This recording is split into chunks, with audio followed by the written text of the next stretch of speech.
be with my colleague also here, Jack. He will join for the question and answer session. So does frugal innovation enable sustainable development? Systematic literature review. So as we heard a lot this morning already about frugal innovation gaining the momentum in practice and both in academia being more and more important, we heard some approaches of why what are the drivers of this gain importance. I have a different approach here, different perspective from the multinational corporations perspective, which basically there's certain economic drivers. The markets in developed countries are slowing, the growth is slowing, the markets in developing countries are growing really fast, so they thought they could change their approach. But also there's really increasing pressure, as Porter and Kramer argue that there's increasing pressure for the companies to improve their contribution to sustainable development, to societal goals, which basically means to think beyond the economic value maximization, and also think in terms of social and economic goals. And some authors even argue that developing markets on the bottom of the pyramid should be part of sustainability agenda. It's also one important place where companies can actually put in practice their sustainability strategies. So we have some famous examples. Some famous examples of frugal innovation like Tata Nano, like the electric car developed by GE, and non-electric fish by making small entrepreneurs. So they're really famous in the literature of frugal innovation. Now, what is frugal innovation? We thought for some time whether it makes sense for us to define frugal innovation or not in this literature review. As of now in the literature, as we heard already, there's a lot of definitions being used, sometimes interchangeably, although they mean different things. There is some papers which actually try to find a congruent definition of frugal innovation, so for an overview you can see there. However, we still thought that in order to limit our scope, we have to at least define at least a broad definition of frugal innovation. So we defined it in terms of several aspects. So in terms of direction of innovation, the way we see it, our frugal innovation can be developed either industrialized or in developing countries, but commercialized in developed countries mostly.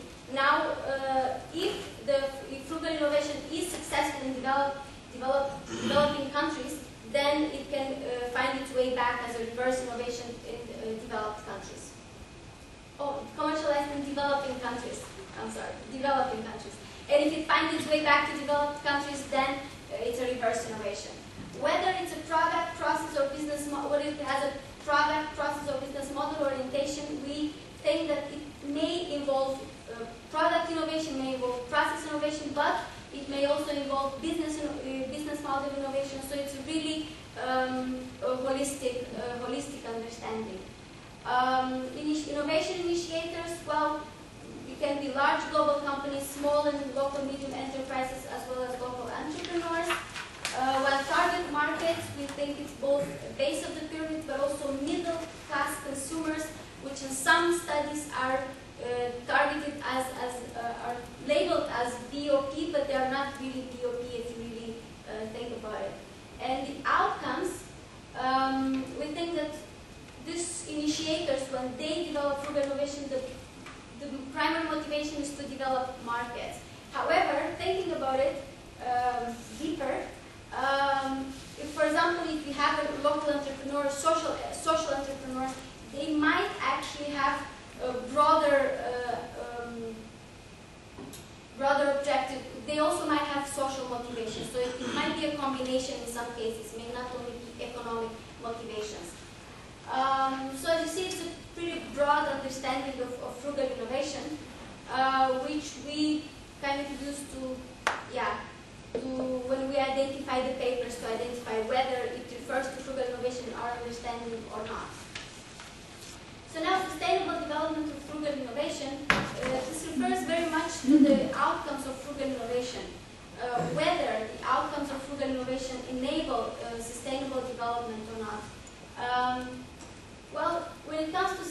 development, there's a lot of discussion, there's different terms used, triple bottom line, inclusive growth, which we've heard today is not necessarily sustainability, there are some differences, but the bottom line is that in terms of sustainable development, there's 3 dimensions. There's social, economic, and environmental dimensions, which should be integrated in order to create sustainable development. When it comes to frugal innovation, well, social outcomes refer a lot to poverty alleviation, ecological consideration refer a lot to, at least initial position was the low use of resources, reduced complexity may result in ecological considerations. And what we found in a previous study was that we performed a multiple case study and analyzed like 59 cases of frugal innovations from the literature. And what we found was that actually the business model architecture is a very important enabler of sustainability when it comes to frugal innovation. So it's not necessarily about the product innovation, but it's a lot about the business model configuration, the way you configure the business model. However, as of now, in the literature, it seems to be a very weak connection between frugal innovation, base of the pyramid strategies, and sustainable development. And what is interesting is that some studies, for example, Gold et al., they investigate the frugal innovation BOP strategies, and they're aiming to look for triple bottom line approaches. They want to investigate social, ecological, and economic, and they did not find a triple bottom line. They found that it's mostly double bottom line approaches, namely economic and social. So, therefore, the purpose of this paper, the study was to perform a systematic literature review and to evaluate articles on how can frugal innovation enable positive and also negative outcomes, and how does that lead to sustainable development, whether it can lead to sustainable development. So the methodology that we used, the previous standard systematic literature review methodology, we developed a time frame, several keywords related to frugal innovation and sustainability. We used 2 databases, ProQuest and EBSCO. And so we did an initial search of the papers.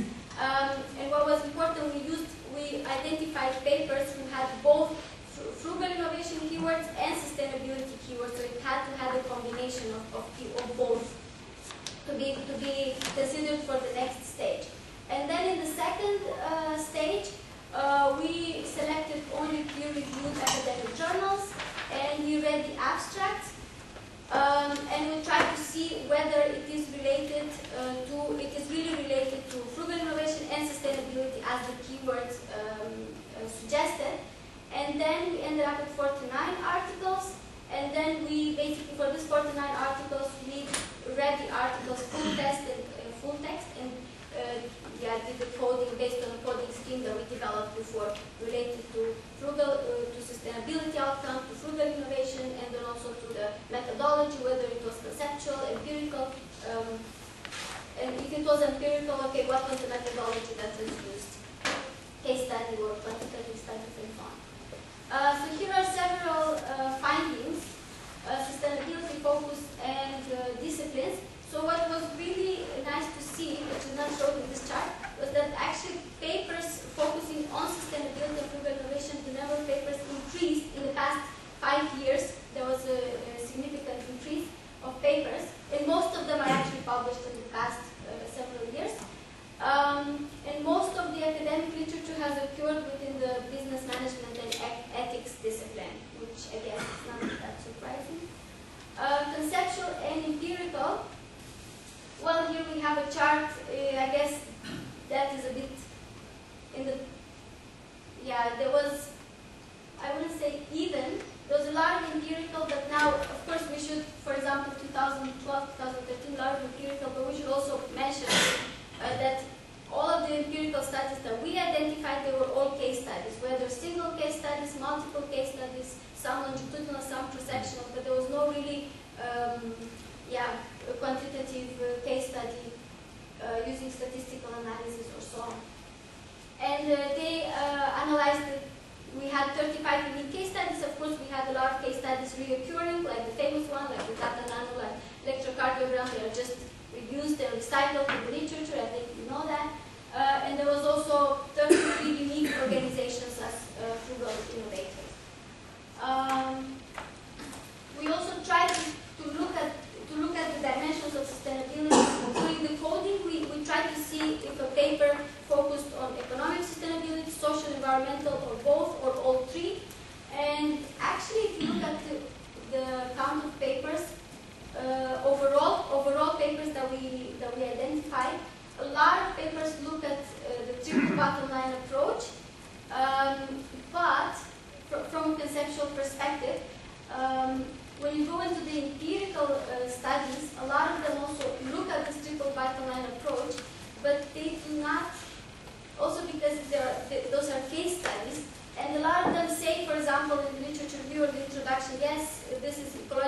report economical is important, but then when they actually report the findings, they just very briefly. Okay, so when it comes to no need to rush, just so that you know. Okay. So when it comes now, I'll briefly go to each dimension to highlight some of the findings. When it comes to the economic dimension, there's really most of the papers, 95% of the papers emphasize the economic dimension, which is good because this is really creating economic value, making self-sustained growth. It's one of the core propositions in the DOP and Frugal Innovation discourse. There's a lot of indicators used to internal firm performance. Some, very few cases, also used external stakeholder value creation indicators. There's a lot of papers on what strategies can multinational corporations employ in order to develop frugal innovations, frugal products. There is also a lot of several specific strategies like franchising, how to be used, how to grow, or how to scale frugal innovation projects. And also there's a lot of on challenges, like how to achieve this growth, especially during the scaling phase.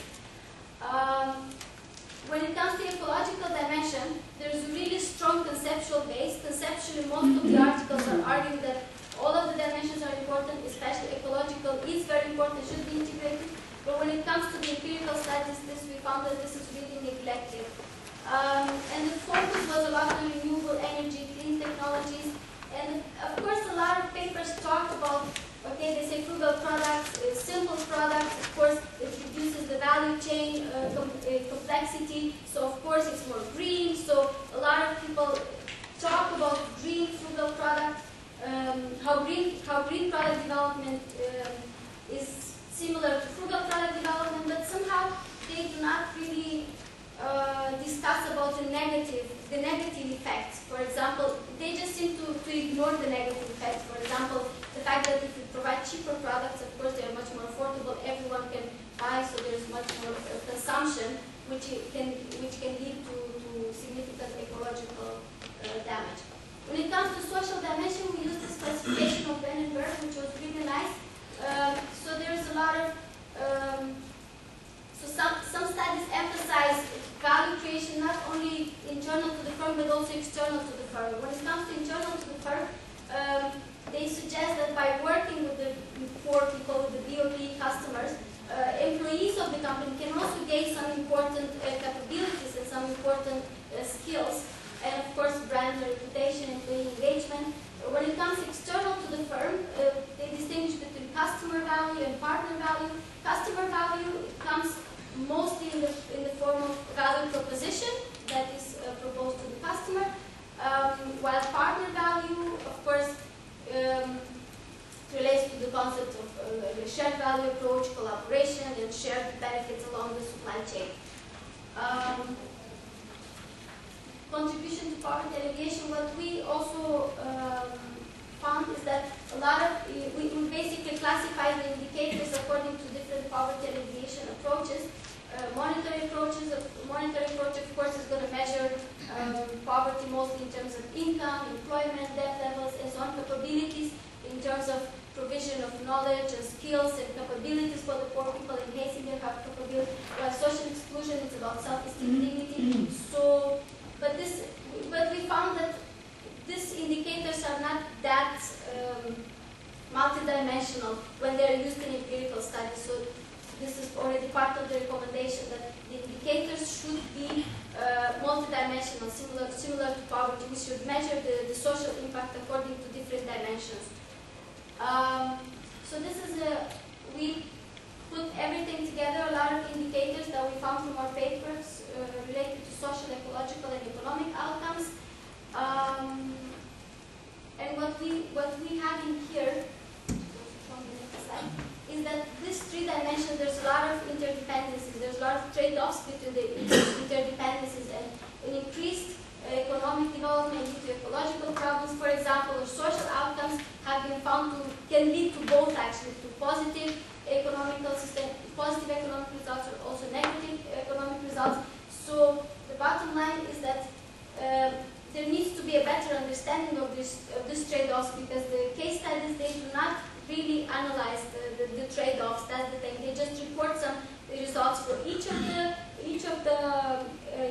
dimension, but they do not really say how much of the economic value is lost due to how much ecological value is lost at the expense of economic value, and so on and so forth.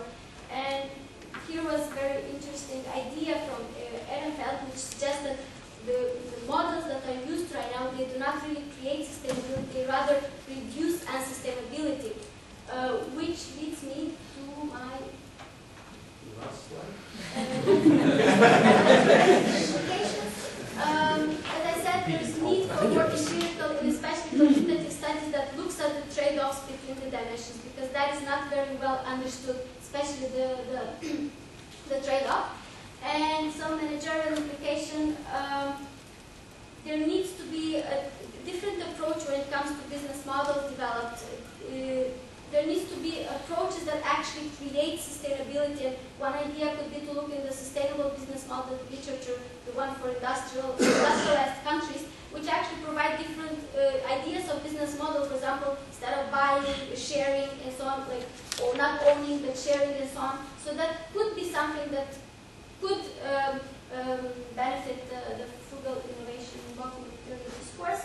And also this, yeah, some limitations, but this is work in progress, so we are still working. It's during the methodological process, we figured out some shortcomings of our keyword search, so we are working to improve that. So this is not really a final result, this is work in progress. So just the final thought, especially after I heard the presentation of Professor Maguire, that based on the pyramid, the poor markets are it's such a complex, they have so many special characteristics, so many specificities, there's so many things in there happening, that there's so many things that go wrong when implementing strategies and business models for there. So what I was thinking is that maybe in the frugal innovation approach and definition, there should also be emphasized a different approach for goal setting and performance measurement. And first of all, it should incorporate, besides a traditional economic indicator, social and ecological, and also it should have the stakeholder perspective. We look at our company, but we also look at the poor, at the partners, at everyone in the value chain, and it should also have a long-term orientation. So we should try to measure performance on a longer range to see how the effect of what we do results in the long term. Yeah. Okay. Yeah. Thanks very much.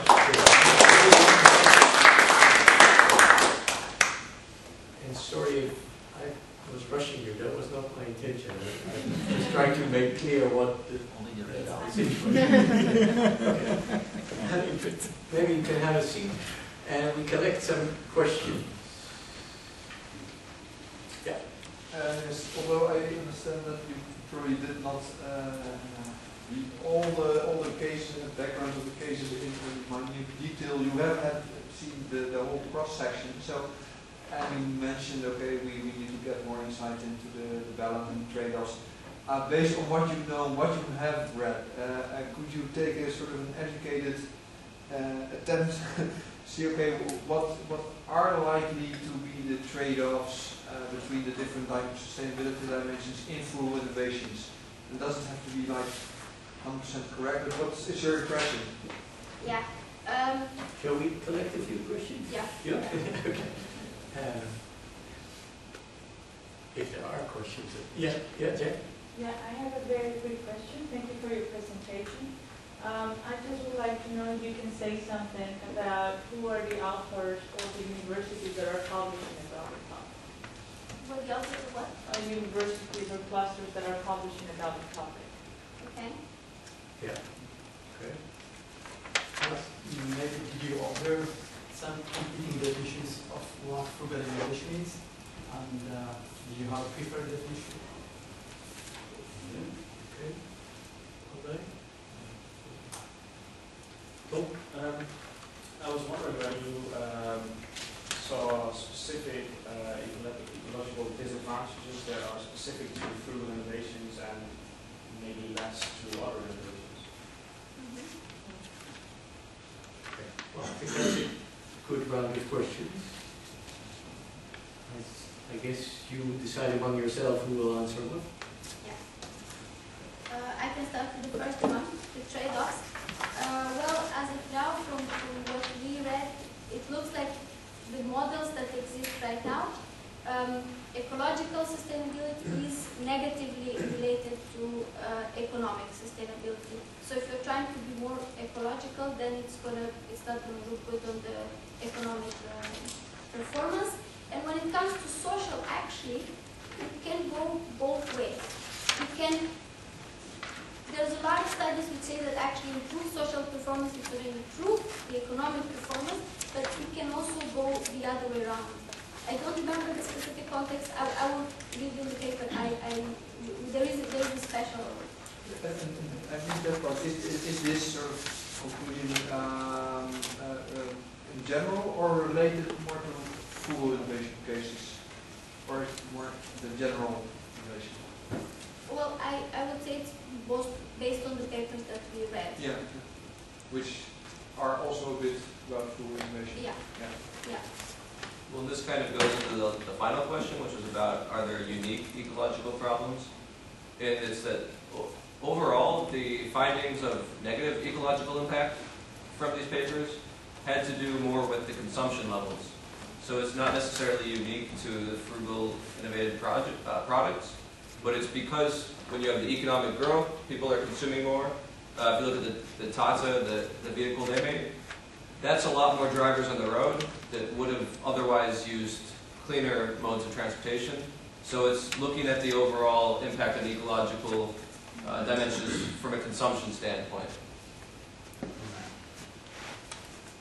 Okay. Now, for the units which are publishing on the topic, I think it really depends which aspects you are looking at. In general, when you look at sustainable supply chains for the bottom of the pyramid, there's some work groups in Kassel, University of Kassel. There's a group of researchers. They are cooperating with some people in Nottingham School University in the UK. Of course, there is the Michigan Davidson Institute, where TED London is, and that is also very famous. Yeah, what else was? I will think about it later on and give you more precise list. Yeah. Okay. Because I think it is important that we also know indeed where does this kind of information come from. Yeah. I think that underlies the question. Yeah. Who is producing these sort of findings that we are aggregating and then trying to sort of see as a consolidated set of findings. Was there one other? The last one, the definition. The definitions, whether they are conflicting definitions, and if we have the first one.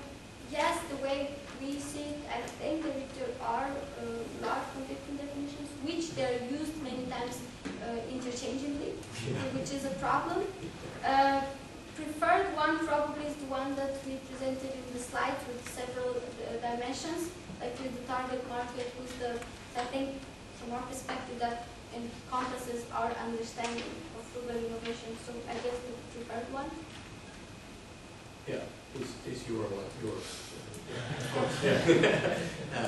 But I think the general observation is clear that this is a newly emerging field, so the issue, the fight about the proper definition and who claims that definition is in full swing. Yeah.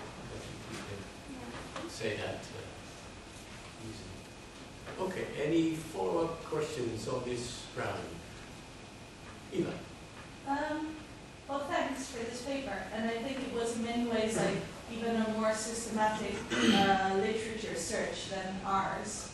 And that's immediately my question, like what motivated your research question to investigate the relationship specifically between frugal innovation and sustainability? Because in our own literature review, we came across a lot of related terms that have a lot of connections to frugal innovation. So maybe bottom of the pyramid innovation, cost innovation, and things like that. Why didn't you consider those? Because things that are labeled frugal innovation might not fit your definition, and then things that are not labeled frugal innovation might actually fit the definition. And then secondly, why didn't you consider unpublished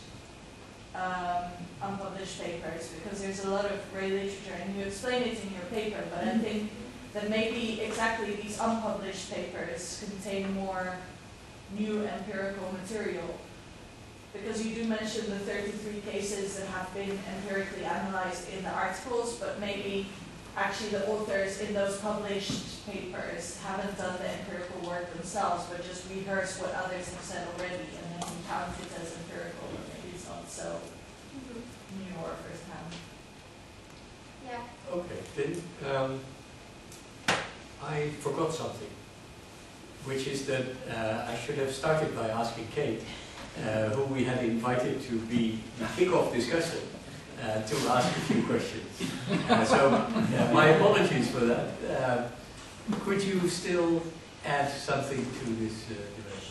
Sure. I'd organize it in a slightly different way, pulling the three together, but on Okay, this well, one, you can also go at the end if you want. And we reserve some separate time for that. okay, maybe right after the final paper.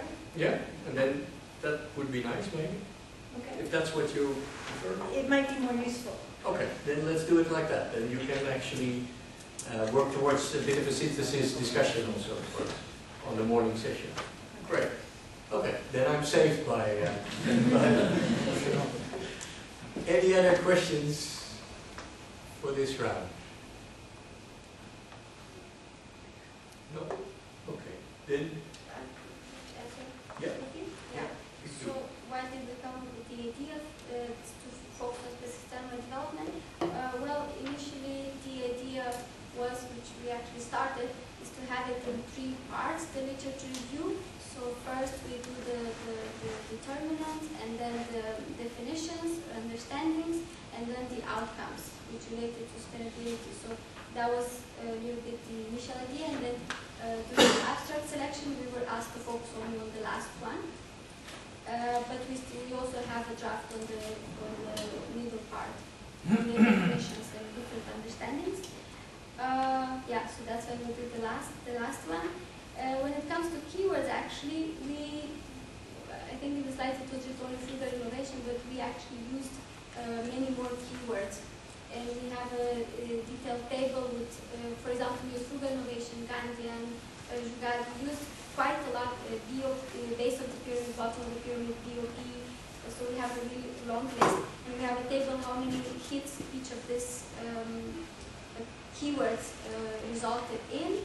And it could be an idea we are considering to include unpublished work, but also periodical, because specifically for frugal innovation, a lot of the searches were periodicals and book reviews, and not that many academic journals. If you really take frugal innovation as the keyword, very few academic journals. So this could be definitely something to move into.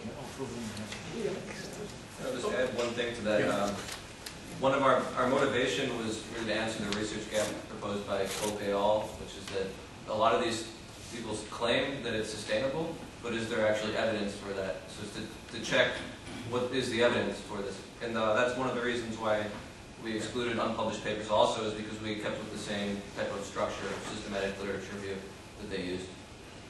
Yeah, as a new fashion almost, or perhaps a hype. Okay, good. Thanks very much for this. Chris, or more formally Christopher Rosca. Now we move into the appearance, right? Yeah. Well, that's yeah. Would you also like a 5-minute warning? No. Okay.